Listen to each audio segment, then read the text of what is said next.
자, 오늘 우리가 함께 은혜 받으실 말씀의 제목은 우리 가운데 느헤미야를 세워주소서. 부제목으로는 믿음, 용기, 지혜의 일꾼 느헤미야. 자, 오늘 설교가 좀 어려워요. 어떤 면에서 어렵냐면 역사적으로 앞뒤를 잘 파악하셔야 은혜가 되기 때문에 시대적 배경을 좀 더 말씀드리고 본문으로 들어가도록 하겠습니다. 유다 왕국이 결국은 바벨론에게 멸망을 당하지요. 그러면서 포로가 바벨론으로 잡혀서 끌려가게 됩니다.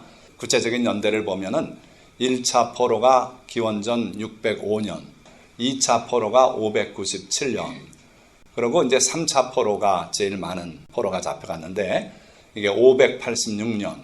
이때 비로소 이게 진정한 예루살렘의 멸망이 되죠. 성전이 파괴되고 불질러지고 그리고 예루살렘 성벽이 다 무너지고 그리고 그 끝까지 저항했던 시드기야 왕이 잡혀서 느부갓네살 앞에서 그 아들들을 처형하는 장면을 신이 보게 하고 그리고 시드기야의 눈을 뽑고 그리고 사슬로 묶어서 바벨론으로 잡혀가서 결국 거기서 죽습니다. 그러니까 가장 비극적인 그리고 끔찍했던 이 3차 포로, 요 연대를 잘 기억하셔야 돼요. 586년. 근데 하나님께서 예레미야 선지자를 통해서 바벨론에게 항복하라. 그러면 내가 70년 만에 다시 돌아오게 하마. 그렇게 약속하시고 예레미야 선지자를 세워서 하나님의 뜻을 전하셨는데 과연 이 날로부터, 이 해로부터 정확하게 70년 후에 그 불탔던 예루살렘 성전이 다시 세워져요. 그래서 하나님의 말씀이 그대로 성취되는 걸 역사적으로 볼 수 있고요.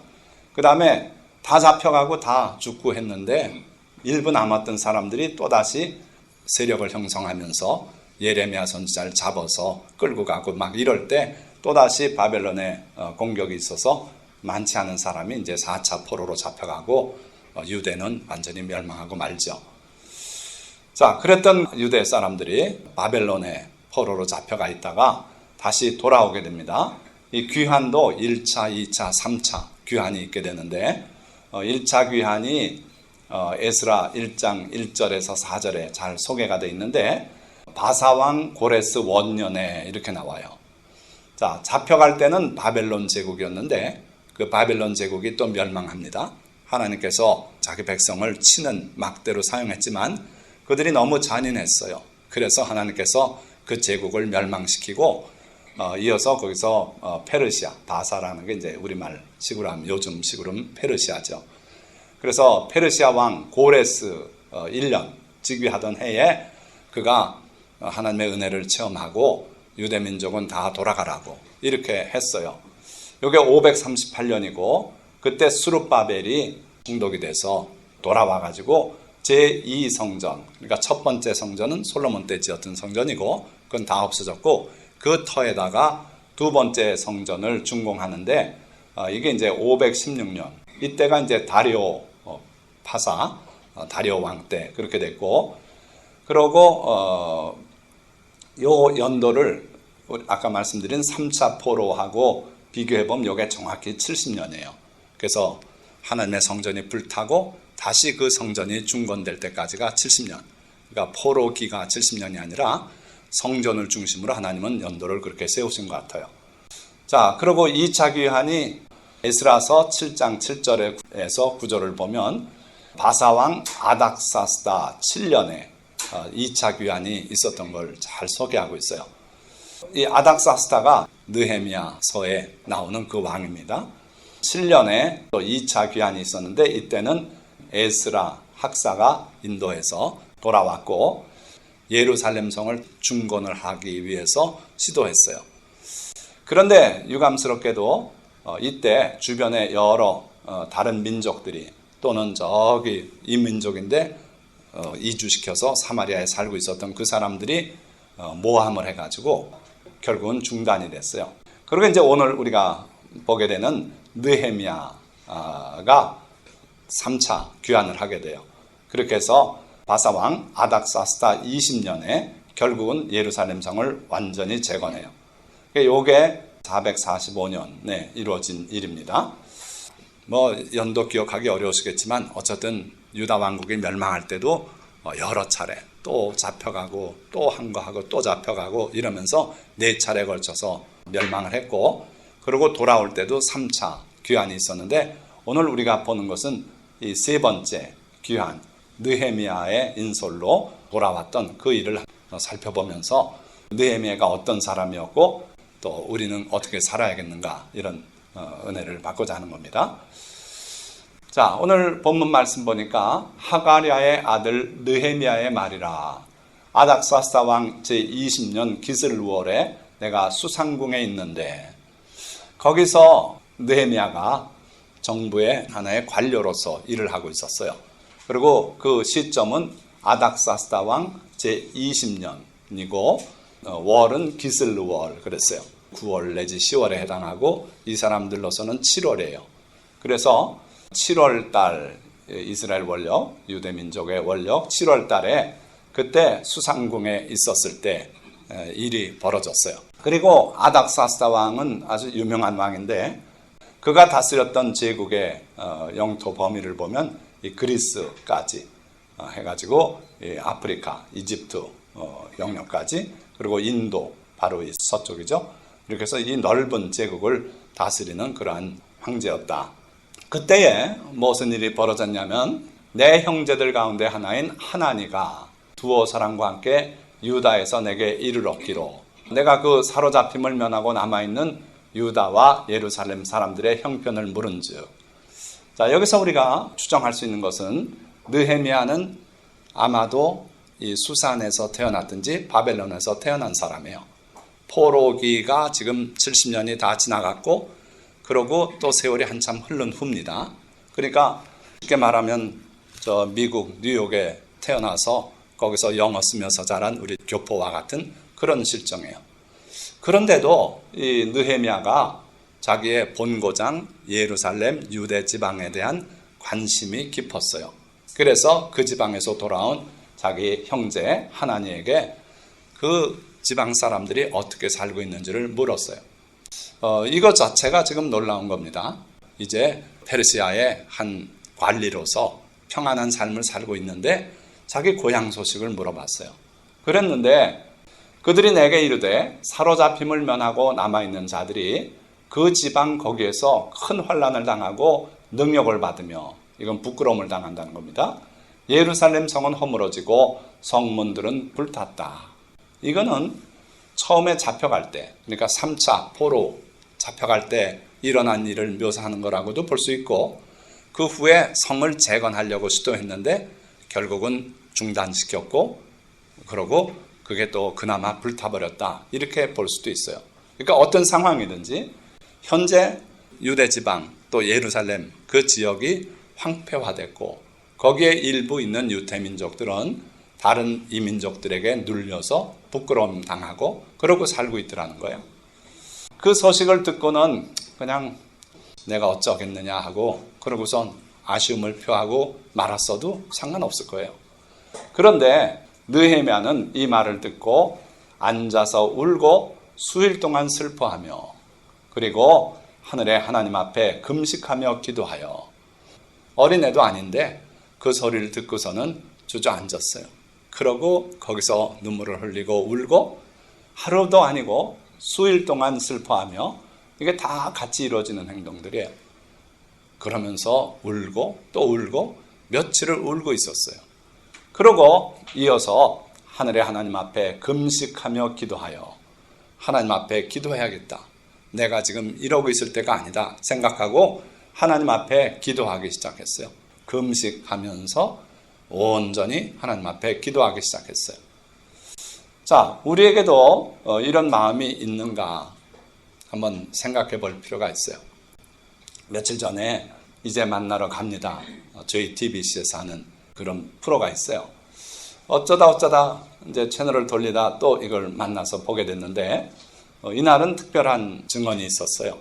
박금옥 씨라고 하는 분이 나왔는데, 북한에 18수용소라는 그런 수용소가 있더라고요. 박금옥 씨는 갓난아기일 때 들어가서 그 속에서만 살아왔어요.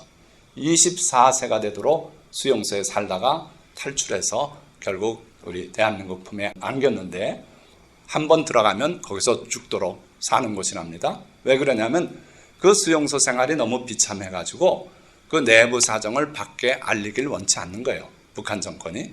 그래서 자기 이분은 왜 거길 들어왔는가 물어보니까 결국 외삼촌이 군인 생활하는데 너무 배고파서 탈영해서 먹을 거 찾느라고 나갔다가 그게 체포되는 바람에 자기네 가족까지 다 여길 들어왔대요. 자, 그렇게 살던 어느 날 결국 동생 둘이 다 굶어 죽어요. 하나는 4살 때 자는데 숨을 안 쉬더래요. 그래서 죽었다는 생각은 전혀 못하고 얘가 숨을 안 쉰다고 놀라서 그랬더니 자기 이모가 보더니 죽었다. 그래가지고 그 동생을 안고 나가서 처리해버린 거예요. 나중에 그 이모 보고 동생 어떻게 됐냐 그러니까 내가 가서 묻고 돌로 담을 싸줬다. 무덤을 싸줬다는 얘기예요.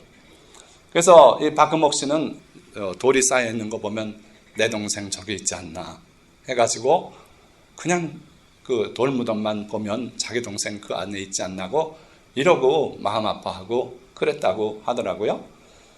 둘째 동생은 피가 부족하다 그러더래요. 그래서 피를 보충해 줘야 된다 그래가지고 자라를 잡아서 자라피를 먹였대요. 그랬더니 그날로 죽었대요. 그러니까 너무 영양 결핍되고 그래가지고 이제 막 죽을 그 찰나에 자라피를 먹였던 모양이에요. 그래 어쨌든 동생 둘이 그렇게 죽고 그리고 아버지도 또 영양결핍으로 돌아가시고 그러니까 어머니하고 자기 둘만 남은 거예요. 할아버지도 또 돌아가셨고 그러니까 일가가 할아버지, 아버지, 동생 둘이 다 죽고 어머니하고 자기만 남았는데 얘가 10살이 됐어요. 그래가지고 하는 일이 뭐냐 하면은 하루 종일 가가지고 술공장이 있는데 거기서 술찌꺼미를 훔쳐온대요. 그래가지고 가져와서 엄마랑 그걸 끓여 먹는 게 그게 자기 일과였대요. 그러니까 주변에 많은 사람들이 듣더니 의아해서 뭐 때문에 그러냐 할 일이 없냐 그러니까 하는 말이 먹어야 살잖아. 먹어야 살잖아. 그러면서 그 질문하는 사람들을 참 충격에 빠뜨렸어요. 먹고 살려고 먹을 게 없으니까 그 술찌검이 그리고 내가 그렇게 안 하면 우리 엄마도 굶어 죽을 텐데 엄마까지 죽으면 난 홀로 남는다 세상에. 그게 무서웠대요. 그래서 먹어야 살잖아요 하면서 먹지 않으면 죽지 않냐고 하면서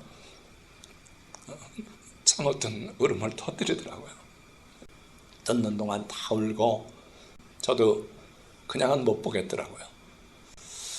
북한의 인권 상황에 그래서 유엔에서도 이 문제를 놓고 도저히 지구상에 이런 일은 벌어지게 해서는 안 된다. 그래서 북한의 인권에 관해서 결의문을 내려고 그럴 때 우리 대한민국은 계속 기권했어요. 그러다가 이제 최근에 와서 겨우 찬성표를 던지게 됐어요.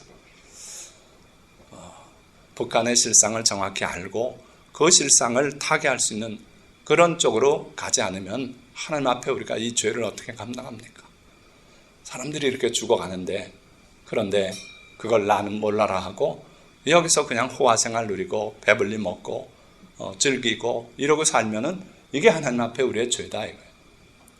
자, 어찌됐든 느헤미야는요 자기 민족의 아픔을 자기 아픔으로 알고 그리고 그걸 놓고 여러 날 울고 그리고 금식하며 하나님께 기도했어요. 자, 느헤미야가 드린 믿음의 기도를 보십시오. 이르되 하늘의 하나님 여호와 크고 두려우신 하나님이여 주를 사랑하고 주의 계명을 지키는 자에게 언약을 지키시며 긍휼을 베푸시는 주여 간구하나이다. 자, 여기에 왜 제가 믿음의 기도라고 표시를 했냐면 여러분들 믿음이 뭔가 한번 생각해 보세요. 우리가 믿음 하는데 믿음의 아주 핵심적인 부분이 뭘까? 제가 짚어보니까 딴 거 없더라고요. 하나님이 어떤 분이신지를 믿는 것이 믿음이에요. 여기 보니까 하늘의 하나님 여호와라고 느헤미야는 그렇게 고백하고 있어요. 하늘에 계신 하나님이다. 예수님도 그렇게 말씀하지 않았습니까? 하늘에 계신 아버지요. 이름이 거룩히 여김을 받으시오며 나라에 임하옵시며 뜻이 하늘에서 이루어진 것 같이 땅에서도 이루어지이다. 우리는 땅에 살고 있지만 하나님은 하늘에 계신 하나님이세요. 그분은 능력이 무한하신 분이에요. 자, 그래서 하늘의 하나님 여호와라고 그는 고백했어요. 그 하나님은 크고 마땅히 우리가 두려워해야 될 두려우신 하나님이시다. 그분이 작정하면은 나라 없애는 거 문제 아니다. 한 나라가 없어지기도 하고 왕을 새로 세우기도 하고 제하시기도 하고 다 하실 수 있는 그런 분이시다. 사람을 죽게도 하시고 그 죽은 사람의 영혼을 지옥불에 던져서 태워버리기도 하는 분이다. 그래서 예수님은 참으로 두려워할 분은 하나님이시라고 말씀했어요. 이걸 모르고 가볍게 여기고 하나님은 누구나 다 사랑하고 다 천국으로 이끈다고 생각하는 건 그건 거짓 하나님이에요. 참 하나님은 크고 두려우신 하나님이고 소멸하시는 분이시고 질투하시는 하나님이라 그랬어요. 그래서 우리가 하나님에 대한 확실한 상을 가지고 있는 것이 그게 믿음이다 이거예요. 주를 사랑하고 주의 계명을 지키는 자에게 언약을 지키시며 긍휼을 베푸시는 주다.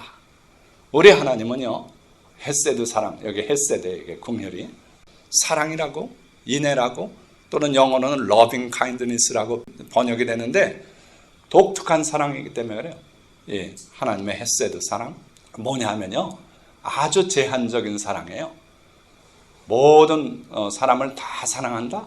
그것도 하나님의 사랑의 한 측면이기도 해요. 그래서 누구든지 예수 그리스도를 믿으면 구원받도록 허락하셨어요. 그게 하나님의 제한 없는 사랑이죠. 그러나 진짜 하나님께서 한량없이 사랑을 베푸시는 대상은 누구냐 하면은 바로 주를 사랑하고 주의 계명을 지키는 자에게 언약을 지키시며 긍휼을 베푸시는 분이다 이거예요. 그래서 느헤미야는 하나님이 어떤 분인지를 정확히 알고 있었어요. 하나님에 대한 지식, 하나님이 어떤 분이신지를 굳게 믿는 것이 바로 믿음이다 이거예요. 그래서 느헤미야는 하나님이 긍휼을 베푸시는데 누구에게? 주를 사랑하고 주의 계명을 지키는 자에게 하나님의 언약도 지키시고 긍휼도 베푸시는 그런 하나님이시다고 이렇게 고백하고 있어요. 이러한 믿음이 여러분들의 믿음이 되시기를 축원드립니다. 그래서 하나님이 기뻐하시는 삶을 살아야 돼요. 하나님의 계명들을 지키고 이렇게 살 때 하나님께서 한량없는 복을 주시고 여러분들을 특별한 은총으로 사랑하실 줄 믿습니다. 자, 느헤미야는 또한 죄가 무엇인지를 정확히 아는 사람이었어요. 보니까 이제 종이 주의 종들인 이스라엘 자손을 위하여 주야로 기도하며 우리 이스라엘 자손이 주께 범죄한 죄들을 자복하오니 주는 귀를 기울이시며 눈을 여시사 종의 기도를 들으시옵소서. 하나님 앞에 지금 뭔가를 간청을 하려고 이렇게 서론으로 고백을 쭉 하고 있는 거예요. 그런데 보니까 하나님은 어떤 분이시다고 정확히 고백을 했고 이어서 죄를 자복한다 그랬어요. 그러니 기도를 들어주십시오. 우리가 주님 앞에 기도할 때는 죄 문제를 반드시 얘기해야 돼요.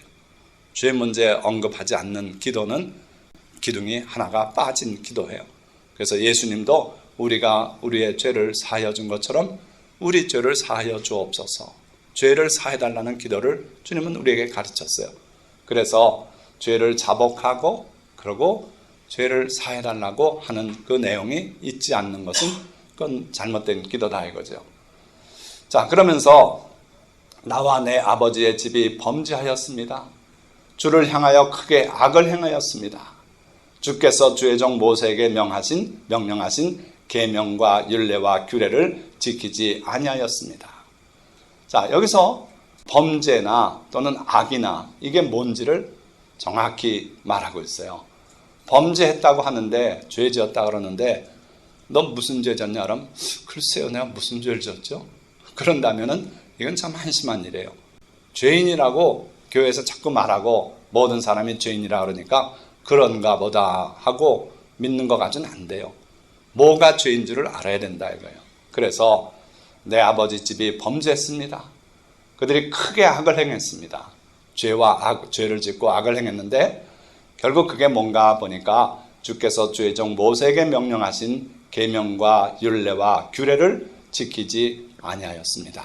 이렇게 고백하고 있어요. 그러니까 하나님의 계명이 있어요. 말씀이 있어요. 뜻이 있어요. 그런데 그 말씀을 빗나가서 자기 길로 간 게 죄라 그랬어요. 이사야 선지자도 그렇게 말하지 않습니까? 그래서 하나님의 계명과 율례와 규례 그거 폐지된 거다. 쓸데없다. 그러고 내 마음대로 먹겠다. 피도 먹고 뭐든지 다 먹을 수 있다. 제사 음식도 가져오면 기도만 한번 하면 거룩하게 되는 거니 나한테 가져와라. 내가 먹겠다. 이게 다 죄다 이거예요. 그러니까 여러분들이 죄가 뭔지를 명확히 아셔야 돼요. 그냥 죄라 그러고 그 죄는 또 예수님이 용서해 주셨다 그러고 그냥 결국 죄를 모르고 사는 거예요. 뭐가 죄인지도 모르고 죄 가운데 사는 거예요. 그러라고 예수님이 오신 게 아니다 이거예요. 죄를 정확히 알고 그 죄를 다시는 짓지 않으려고 하고 그러고 주님의 뜻대로 사는 것을 주님은 원하신다 이거예요. 그래서 느헤미야는 정확히 죄를 알고 있었어요. 놀라운 것은 자기가 직접 지은 죄가 아니에요. 자기 조상들이 지은 죄, 아버지의 집이 지은 죄, 그리고 민족이 지은 모든 죄, 이걸 다 자기 죄인 양 자백하고 하나님께 기도하고 있어요.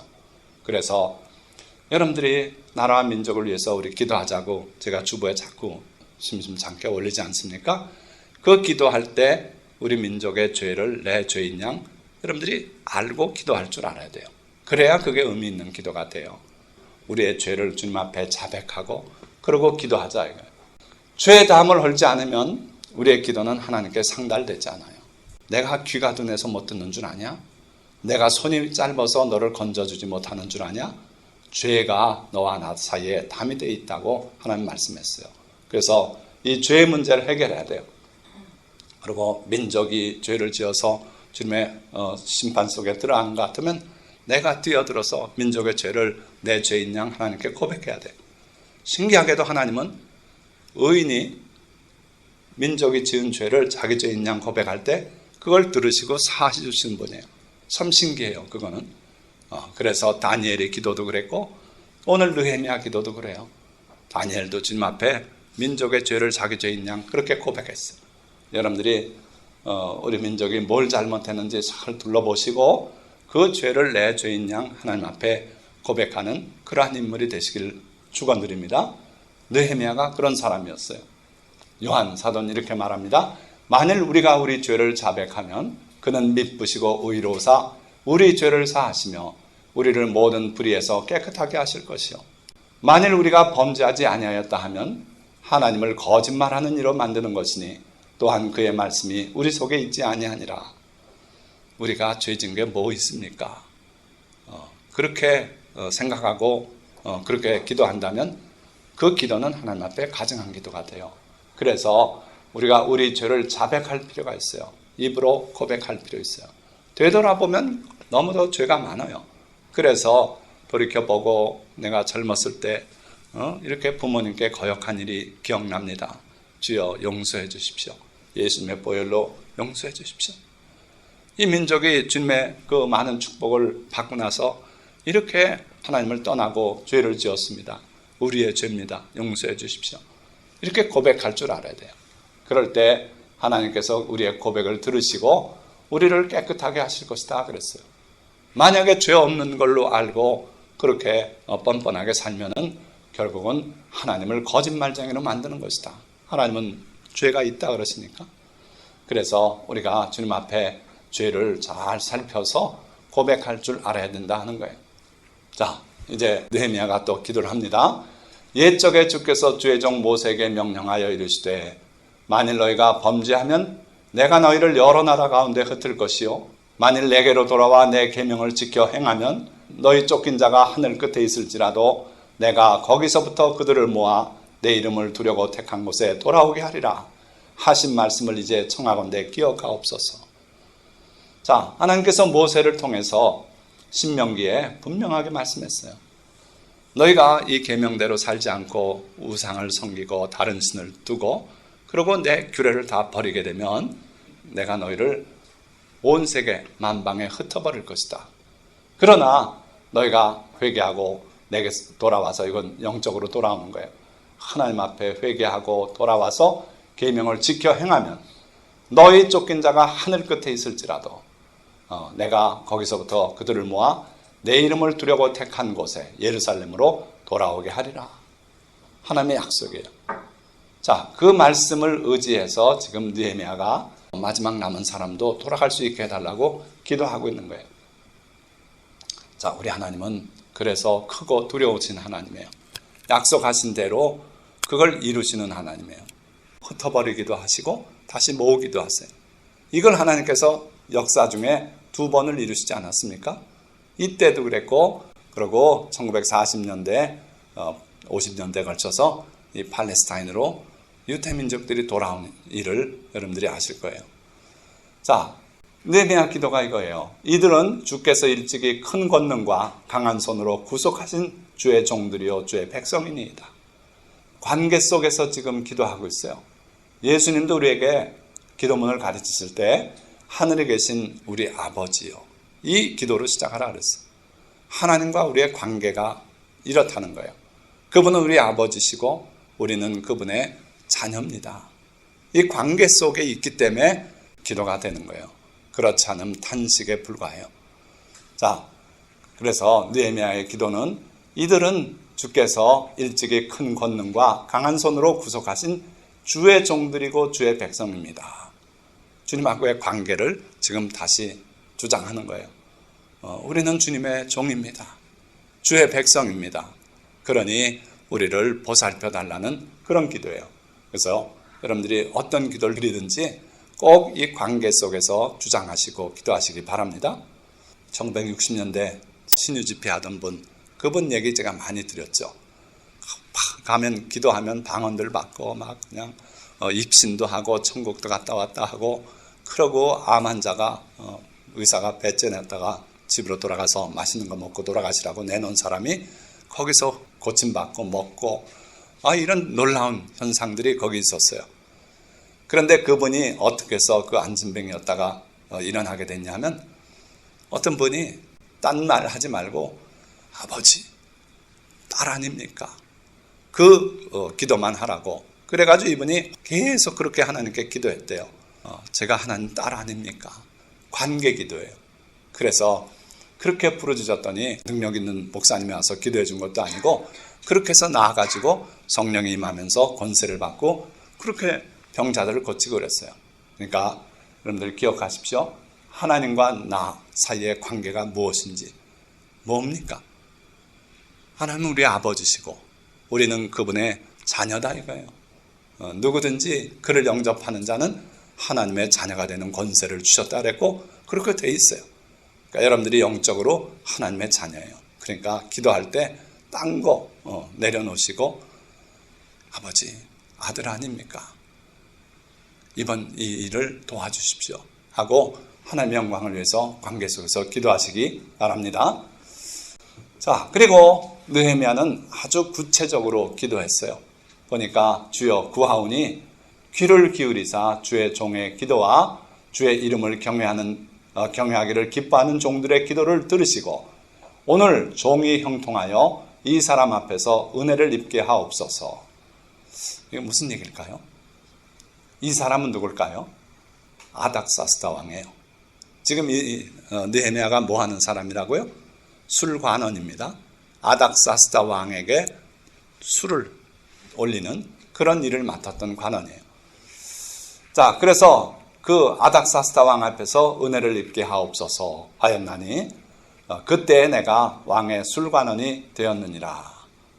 이건 이제 기도해서 술관원 됐다는 게 아니고 그때 내가 술관원이었었느니라, 이런 얘기예요. 자, 그런 술관원의 직위 어느 정도일까요? 대단히 높은 직위예요. 왜 그러냐 하면은 그 곁에서 독이 든 술을 왕한테 따라 올리면은 암살자가 되는 겁니다. 아주 절대적인 신뢰를 받는 사람이래야 왕의 술관원이 돼요. 이 술관원이 대화 상대가 또 된답니다. 그래서 오늘 느헤미야는요, 아닥사스다 왕과 매우 친밀하고 가까이 있고 그런 사이예요. 그래서 그 자리가 대단히 위험한 자리일 수도 있습니다. 왕이 오해를 사면은 이놈이 나를 죽이려고 그랬다고 내칠 수도 있고 그런 거예요. 그래서 잘못하면 순식간에 목숨도 날아가요. 또 잘못하면 요즘 같으면 김영란법에 걸려요. 누가 이 사람한테 집으로 찾아와가지고 내일 왕에게 포도주 좀 물릴 때 이런 말씀도 한마디 흘려주시면 어떨까요? 그러고 그냥 뇌물을 갖다 주고 가고 이럴 수도 있어요. 그래서 모함도 받을 수 있고 그런 위험한 자리예요. 그러니까 느헤미야가 왕의 술관원이고 안정적으로 그 자리를 유지할 수 있었다는 것은 대단히 성실하고 충실하고 그런 사람이었다 하는 거예요. 하나님은 이런 사람을 쓰셔요. 기억하시기 바랍니다. 여러분들이 진정으로 충실한 사람 되시기 바라요. 그래서 누가 봐도 믿고 맡길 수 있는 그런 사람들 되시기 바랍니다. 역사적으로 보면 하나님의 백성들이 그런 사람들이 참 많았어요. 그래서 모르드게도 그랬고요. 진정으로 하나님을 섬기는 그 마음에서 사람을 섬겨도 진실되게 섬겼어요. 배신이라는 거 없고 여러분들도 그와 같은 사람 되시기를 주님의 이름으로 축원드립니다. 자, 하나님의 응답이 오는데 기도는 응답이 있어요. 늘 진정으로 하나님을 향해서 바로 드린 기도는 응답이 반드시 내려와요.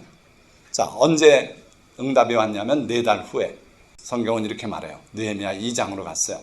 아닥사스다 왕 제20년 니산월에, 니산월이 아비벌이라고도 하고 6월절 행사가 이때 있죠. 이스라엘이 애굽에서 나온 그 달이에요. 이게 양력으로 하면은 3월 내지 4월이에요. 그러니까 아까 그슬월인가 이 달하고는 4달 차이가 나요. 그래서 4달 만에 하나님의 응답이 왔어요. 그날 왕 앞에 포도주가 있기로 내가 그 포도주를 왕에게 드렸는데, 그러니까 뭐 일상 하던 대로 왕에게 포도주를 올리는 그런 순간이었어요. 이전에는 내가 왕 앞에서 수심이 없었더니 왕 앞에서 찌그러진 인상 가지고 있으면 안 되게 페르시아 제국의 법이 있었답니다. 그래서 왕을 섬기는 모든 사람들은 항상 웃는 표정을 짓고 왕에게 나가야 돼요. 자, 그런데 이 느헤미야는 평소에는 왕 앞에서 수심이 없었다. 그래서 늘 즐거운 표정을 짓고 왕 앞에 아주 기쁜 낯으로 섬기고 했는데, 이날따라 왕이 내게 이르시되 내가 병이 없거늘 어찌하여 얼굴에 수심이 있느냐. 큰 위기가 올 수도 있는 거예요. 너 내가 내린 규례를 모르냐. 왕 앞에 설 때는 항상 밝고 왕의 그 은혜에 만족해서 기쁜 표정을 지어야지 뭐가 불만이 있다고 네가 인상을 쭈그리고 있느냐. 그런 거예요. 그래서 잘못하면 그 자리가 잘려나갈 수도 있는 그런 질문이에요. 이는 필연 내 마음에 근심이 있음이로다 하더라. 그래서 그때 내가 크게 두려워하여, 왕이 그냥 질문하는 걸 들은 게 아니고 이게 자기의 목숨하고도 관련있고 직위를 잃어버릴 수도 있고 잘못하면 처형을 당할 수도 있는 그런 위기였어요. 그 규례 말고도 또 두려워해야 될 이유가 뭐 있었는가? 이게 바로 두려워해야 될 이유예요. 뭐냐면은 지금 느헤미야와 에스라, 여러분들 성경을 보면은 에스라, 느헤미야, 에스더 이렇게 나가거든요. 그러니까 그 느헤미야서 앞에 있는 게 에스라서인데, 이 에스라가 2차 귀환에 돌아간 성경학자죠.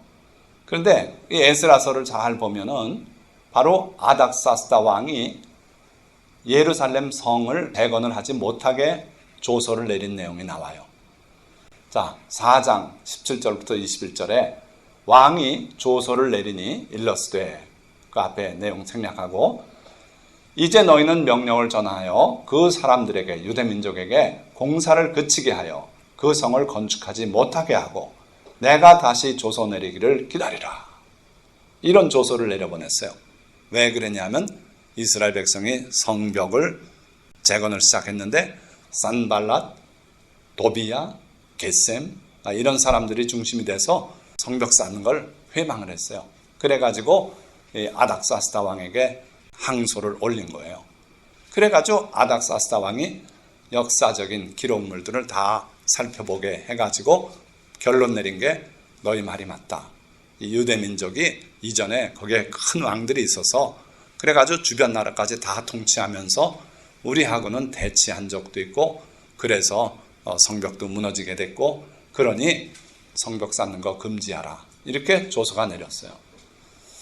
자, 이게 13년 전이에요. 그러니까 그렇게 오래전 얘기가 아닙니다. 특히 느헤미야 같은 관리는 이런 사실을 잘 알죠. 자기 민족에게 관계된 중요한 조서였기 때문에. 그래서 느헤미야는 위협을 느낀 거예요.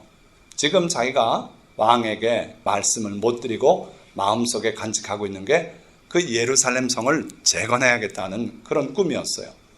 그가 하나님 앞에 울며 기도할 때 그 마음을 주셨던 것 같아요. 성벽을 쌓아라. 네가 쌓거라. 내가 도와줄 테니 네가 한번 해봐라. 그래서 죽으면 죽으리다 하는 각오를 가지고 왕에게 이런 말씀을 드려요. 왕께 대답하되 왕은 만세수를 하옵소서. 내 조상들의 묘실 있는 성읍이 이제까지 황폐하고 성문이 불탔사오니 내가 어찌 얼굴에 수심이 없사오리까. 아이고, 이건 목숨 내는 소리 아닙니까? 황제께서 13년 전에 중단하라서 지금 중단되어 있으니 내 마음이 기쁠 수가 있겠습니까? 그런 쪼예요. 그러니 이건 죽자고 작심한 소리지요. 그렇죠? 그랬더니 의외로 왕이 내게 이르시되 그러면 내가 무엇을 원하느냐 하고서 그 우정을 가지고 지금 대답을 해요. 하나님께서 그 마음을 움직이셨어요. 보십시오. 모세도 갈대상자에 집어넣어서 띄었을 때 그 애굽의 바로의 공주가 와서 발견하고 열어보니까 아기가 울더라.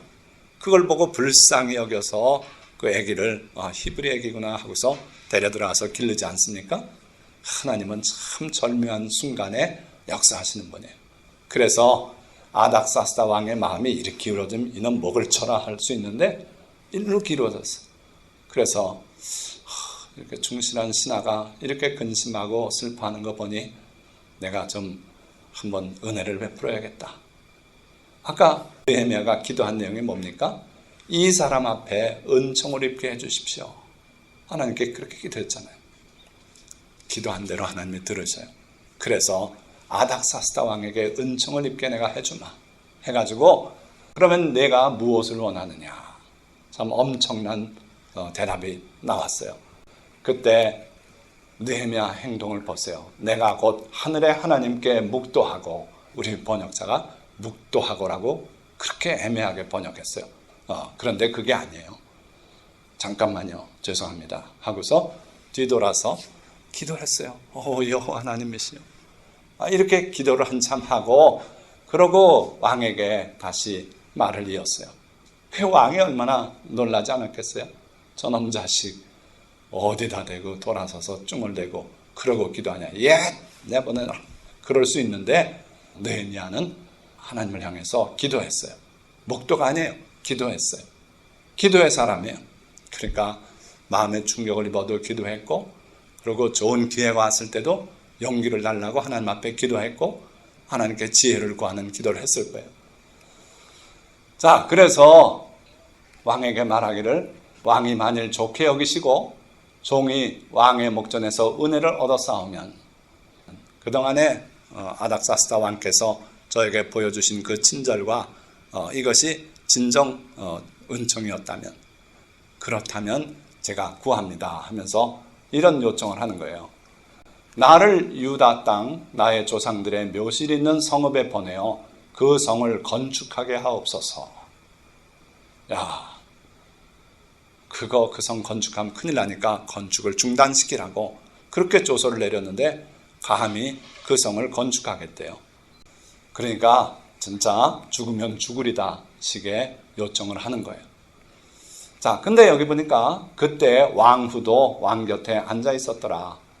이게 흐름에 아무 관계 없는데 이 말씀이 여기 들어가 있는 것 같더라고요. 묵상하니까 에스더 왕후가 떠올랐어요. 에스더가 금식하고 그러고 왕에게 나가서 목숨의 위험을 무릅쓰고 내가 죽으면 죽으리다 하는 각오로 나갔던 거, 그걸 떠올리는 그 장면이에요. 그래서 나도 여기 한 목숨 바쳐서라도 내가 왕에게 분명하게 아뢰야겠다 이렇게 생각했을 것 같아요. 그래서 왕에게 그 성을 건축하게 하옵소서. 대담한 요청이었어요. 왕이 내게 이르시되 내가 몇 날에 다녀올 길이며 어느 때 돌아오겠느냐. 그래서 기한을 정하고 좋은 대로 저에게 허락해 주십시오. 이렇게 간청을 했어요. 자, 거기다가 지금 왕이 자기의 제안을 좋게 보고 있는 걸 알아채고 그러고서 한 가지 더 청해요. 내가 또 왕에게 아뢰되 왕이 만일 좋게 여기시거든 강서쪽 총독들에게 내리시는 조서를 내게 주사 그들이 나를 용납하여 유다에 들어가기까지 통과하게 하시고 내가 지금 왕의 명령을 받아 가더라도 아무것도 없이 가면은 그쪽 지방의 총독들이 내 여행을 중단시킬 수도 있습니다. 그러니까 그들에게 내리는 조서를 허락해 주십시오. 그래서 아닥사스다 왕이 명하노라. 이 느헤미야가 가는 길을 너희가 협조하고 도와주도록 하라. 뭐 이런 조서를 써달라는 거예요. 지혜로운 요구 아닙니까? 그래서 왕이 그것까지 오케이, 그래, 내가 해주지 뭐 이렇게 했고요. 또 한 가지가 있어요. 또 한 가지가 여기 보니까 또 왕의 삼림감독 아삽에게 조서를 내리사 그가 성전에 속한 영문의 문과 성곽과 내가 들어갈 집을 위하여 들보롯을 제목을 내게 주게 하옵소서. 자, 이 지역은 숲이 아주 귀한 지역입니다. 다 사막이고 그래요. 그런데 저 레바논쯤 가야 거기 숲이 있어요. 그걸 관장하는 그 감독이 따로 있었어요. 그러니까 느헤미야는 그런 모든 실정을 잘하는 고위 관리이기 때문에 이걸 요청했어요. 왕의 삼림감독 아삽에게 조서를 내려주십시오. 그래서 내가 필요한 제목들을 좀 공급하라고 해주십시오. 야, 이거 뭐 온통 나라를 다 달라는 소리나 마찬가지.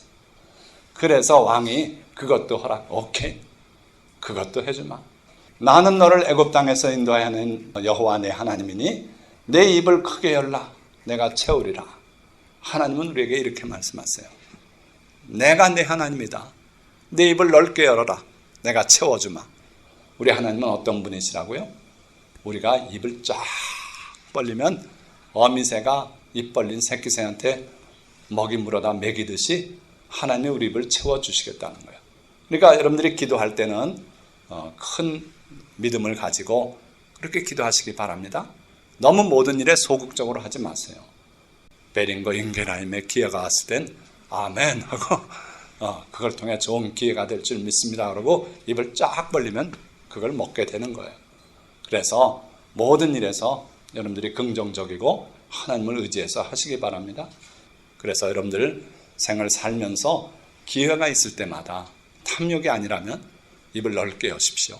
그러면 하나님께서 채우시겠다는 거예요. 그래서 이왕이면 제목까지 주십시오. 자, 여러분들이 그 입장에서 이제 뭘 더 요구하겠습니까? 뭘 요구하시겠어요? 돌은 거기 가면 있어요. 다 굴러 떨어진 거 주워 올려 쌓으면 돼요. 제목이 없는데 제목까지 얻었어요. 그러니까 됐지요. 그렇죠? 그리고 그 행진을 방해할 그 지방 관리들에게 조서까지 얻었어요. 그런데 놀라운 것은 자기가 생각도 못한 은혜까지 하나님이 주셨어요. 내 하나님의 선한 손이 나를 도우심으로 왕이 허락하고 이 앞에 내용들 다 허락했어요. 그러고 군대 장관과 마병을 보내어 나와 함께하게 하시려. 거기다 호위병까지 딸려서 보내셨어요. 군대 장관 그리고 마병들 이 분들이 가서 결국은 성 쌓는데 수비대로 거기서 경비를 해줘요. 그러니까 느헤미야 홀로 몇몇 사람하고 가는 거하고는 전혀 달라요. 그래서 결국 기도 안 한 내용까지 하나님께서 플러스해서 넓게 벌려라. 내가 다 채워주고 더 주마. 누르고 흔들어 넘치도록 하여 안겨주겠다고 하시는 주님의 말씀대로 그렇게 하셨어요. 그래서 군대 장관과 마병을 보내어 나와 함께 하게 하시기로 내가 강 서쪽에 있는 총독들에게 이르러 왕의 조서를 전하였더니 무사 통과죠. 그렇죠? 수고가 많으십니다. 편히 쉬고 가십시오. 음식 대접에 막 대접하고 그런 상황이 벌어지고 그리고 결국 느헤미야가 예루살렘까지 왔어요. 자, 그렇게 모든 일이 다 아름답게만 계속 될 것 같습니까? 반드시 원수가 있어요. 우리들 앞에 원수가 없으면 시편에 원수 앞에 상을 차려주신다는 말씀이 이루어질 수가 없잖아요. 사탄은 우리가 잘 안 되기를 바랍니다. 늘 회방하고 원수가 되고 아주 중요한 시기마다 나타나서 자꾸 일을 안 되게 하려고 해요. 자, 그런 사람이 있었다 이거예요. 그래서 그 서쪽 지방에 가서 조서를 보이고 하니까 그 소식을 들은 사람들이 있었어요. 호론 사람 산발락과 종이었던 암몬 사람 도비야와 그리고 뒤에 나오는 이제 아라비아 사람 게셈 이런 무리들이 이스라엘 자손을 흥왕하게 하려는 사람이 왔다 함을 듣고 심히 근심하더라. 하나님께서 역사하시고 좋은 일을 하려고 그러는데 근심하는 무리가 있다면 이건 사탄의 무리예요. 악한 무리예요. 원수예요. 그런데 하나님께서는 결국 이들 앞에서 보란듯이 예루살렘 성벽을 완전하게 느헤미야를 통해서 재건하십니다. 그것도 몇 년 걸려서 허덕허덕 하는 게 아니라 52일 만에. 이건 기네스북에 그 당시에 있었다면 기네스북에 오르는 기록이에요. 그 성벽을 52일 만에 준공을 해버려요. 놀라운 일을 감당했던 거예요. 예수님은요, 그러므로 너희는 뱀같이 지혜롭고 비둘기같이 순결하라. 사람들을 삼가라. 우리는 모든 사람을 자꾸 믿는 경향이 있는데 믿지 말라는 거예요. 그들 속에 사탄의 역사에서 하나님의 일을 회방할 그런 사람들이 많다는 거예요. 그래서 너희는 뱀같이 지혜로워하라. 이게 12 사도들을 주님께서 내보내실 때 하신 말씀이에요. 내가 양을 이리 가운데 보낸 것 같다. 그러니 너희는 뱀같이 지혜로워하라. 뱀은 이게 사탄이고 좋지 않은 걸로 우리는 늘 생각하는데 그 뱀이 또아래를 틀고 그렇게 노려보고 하는 모습 보면 저는 그냥 멍청한 짐승 같지 않아요. 그래서 지혜의 상징이에요, 뱀이. 그러니까 뱀같이 지혜로워하라. 그러니까 그들 가운데 갈 때 지혜롭게 행동해라. 그냥 뭐 좋은 게 좋다고 허허 하는 거 그거 주님이 기뻐 안 하세요. 지혜롭게 하거라. 그렇게 하고 단 비둘기같이 순결하거라. 그들처럼 똑같이 죄 저지르고 그러지 마라. 순결하거라. 그리고 사람들을 삼가라. 이게 우리 예수님의 교훈이에요. 느헤미야가 딱 그런 사람이었어요. 자, 보세요. 자, 내가 예루살렘에 이르러 머무른 지 사흘 만에 내 하나님께서 예루살렘을 위해 무엇을 할 것인지 내 마음에 주신 것을 내가 아무에게도 말하지 아니하고. 자, 여기에 고백하고 있죠. 내 마음에 주신 것 뭐예요? 예루살렘 성을 재건하는 겁니다. 그 사명을 사람들에게 말하지 않았어요. 그렇게 하고 밤에 일어나 몇몇 사람과 함께 나갈새 아주 신뢰할 수 있는 몇몇 사람하고만 행동을 했어요. 근데 그것도 밤에 했어요. 밤에. 남들이 볼까 봐. 그렇게 했고 내가 탄 짐승 외에는 다른 짐승이 없더라. 말 끌고 다가닥거리고 다니면 다 들통나요. 그러니까 얼마나 지혜롭게 했습니까? 아마 나귀를 탄 것 같아요.